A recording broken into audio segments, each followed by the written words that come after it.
नमस्कार मित्रांनो, DDM news चॅनलमध्ये आपले सर्वांचे स्वागत आहे. मराठा समाजाने अपक्ष उमेदवार उभे करणे म्हणजे सवतरणकी व्हावी म्हणून स्वतःच्या नवऱ्याला मारण्याचा प्रकार झाल्यासारखे होईल. लोकशाही वाचवण्यासाठी अर्थहाक मराठा क्रांती योद्धा माननीय मनोजदादा जरांगे पाटील यांना प्राध्यापक गोविंद शेळके यांचे अनावर्त पत्र. भावनेच्या अश्रूने जगातील कोणतीही आग विझू शकत नाही.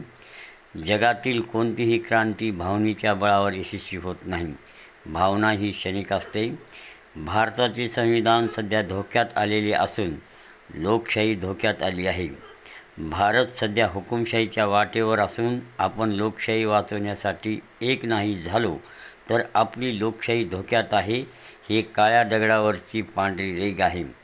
लोकशाहीचा पराभव समोर दिसत असताना आपण वेगवेगळे सुभे गटतट पाडून एकाधिकारशाहीच्या विरोधात लढलो तर एका अर्थाने हुकुमशाहीला मदत होणार आहे. म्हणून आम्ही भारताचे लोक विरुद्ध टिंबटिंब पार्टी अशी निवडणूक झाली पाहिजे. एक संवेदनशील नागरिक म्हणून मी माझे मत मांडत आहे. कुठल्याही एका समाजाच्या जीवावर कोणीही राजकारण करू शकत नाही किंवा आमदार खासदार होऊ शकत नाही.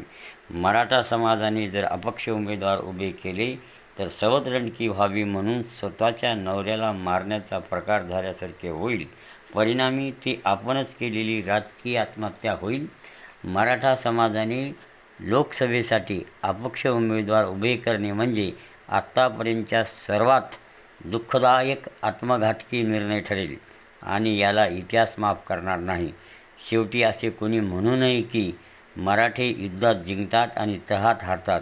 म्हणून संभ्रम दूर करून लोकशाही वाचवण्यासाठी आपण मराठा समाजाचे स्वतंत्र उमेदवार उभे न करता लोकशाही वाचवण्यासाठी सिंहाचा वाटा उचलावा ही नम्र विनंती गोविंद शेळके यांनी आपल्या अनावर्त पत्रामध्ये मनोजदादा जरांगे पाटील यांना केलेली आहे.